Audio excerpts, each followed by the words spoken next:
14e témoin cité par l'accusation dans le procès de Germain Katanga et Mathieu Ngudjolo Tchoui a été auditionné cette semaine devant la Cour pénale internationale à La Haye.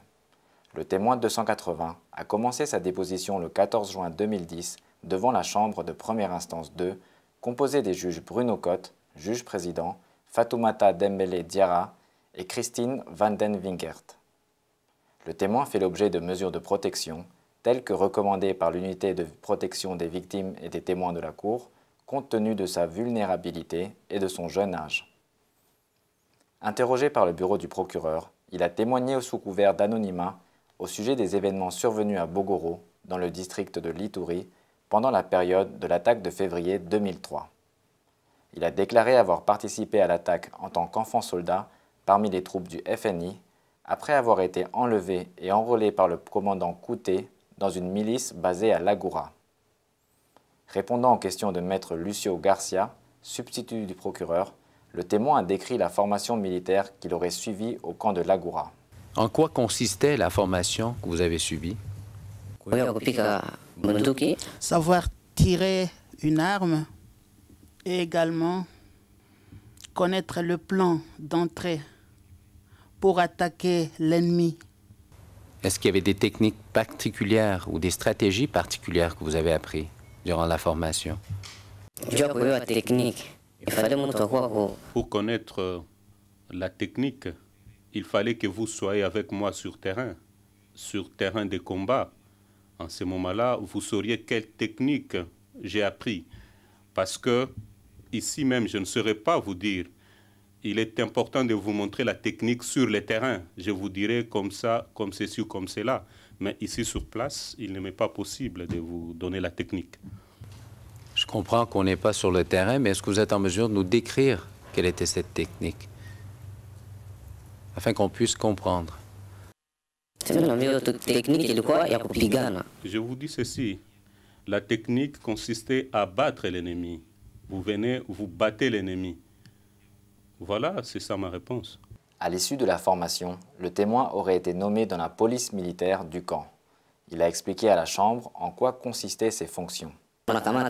Si un soldat commet une faute, il nous incombait de l'arrêter, de l'amener au camp.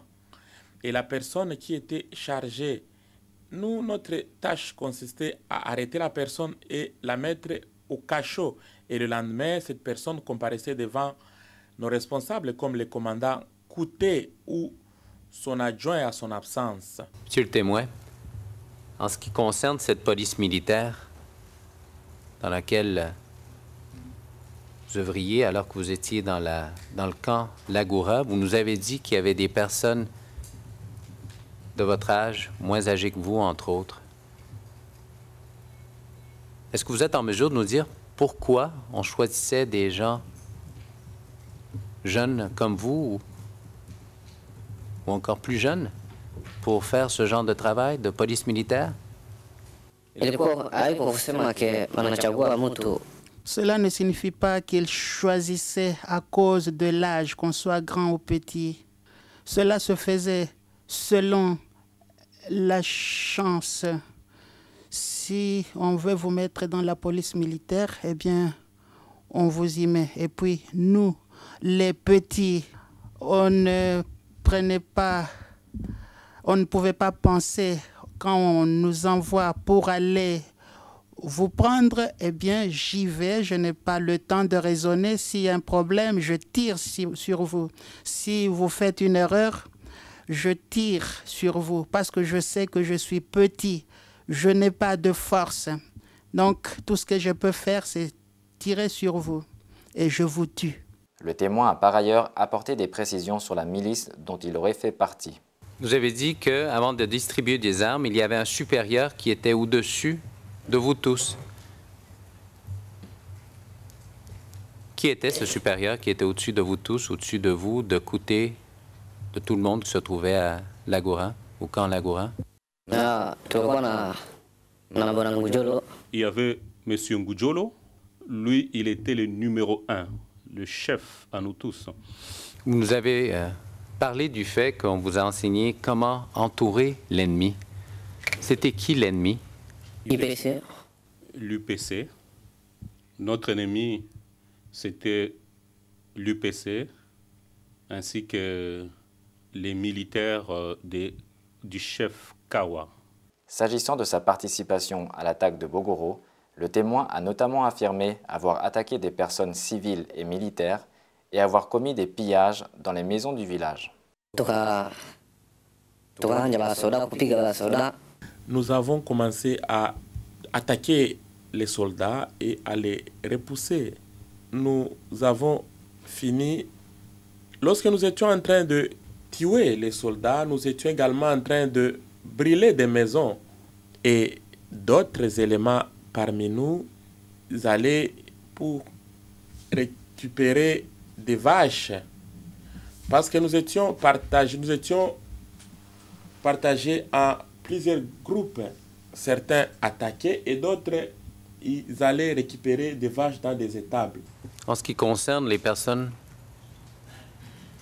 que vous tuiez qui se trouvaient dans des maisons, est-ce que vous rentriez dans ces maisons seul ou en groupe? Comment est-ce que cela se produisait? Nous entrions en groupe. Nous pouvions être à 7 ou à 6. Nous encerclons la maison. Nous entrons, nous cassons, nous défonçons la porte et nous entrons. Et par la suite, qu'est-ce que vous faisiez? Après avoir défoncé la porte, nous commençons à tuer. Parfois, nous posons la question. Parfois, nous posons la question de savoir si cette personne est de quel groupe ethnique. Parce qu'il y avait déjà d'autres groupes ethniques qui vivaient à Bogoro. Nous posions cette question-là. Si la personne vous dit que je suis de telle tribu, et il y en avait qui nous montraient également leur papier d'identité.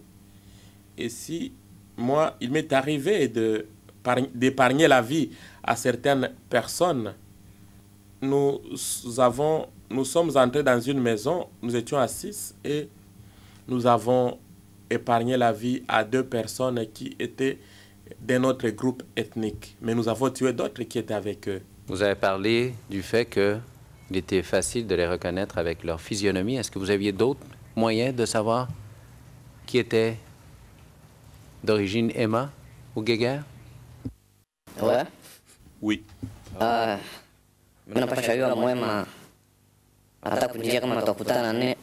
Je suis capable de reconnaître un Emma, même si je le croise en cours de route. Il y a une chose qui m'aidait à le reconnaître. J'avais une fétiche sur ma main. Je pouvais le reconnaître. J'avais aussi des fétiches dans mon sang parce qu'on m'a fait des incisions. Lorsque je le vois et si je sens mon sang bouillir en moi, alors je reconnais que c'est un Emma. Cela se faisait à partir des fétiches que j'avais. En ce qui concerne pillage, qu'est-ce que vous avez pillé à Bogoro?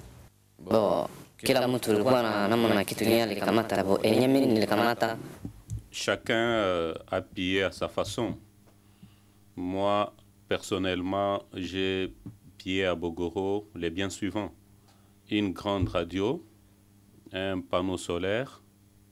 Il n'y a pas autre chose que j'ai pillé en dehors de ces deux-là. Mais je pourrais ajouter aussi 7 chèvres que j'ai pillées. Plus une arme. Voilà tout. L'interrogatoire du témoin 280 par le bureau du procureur se poursuivra le lundi 21 juin 2010.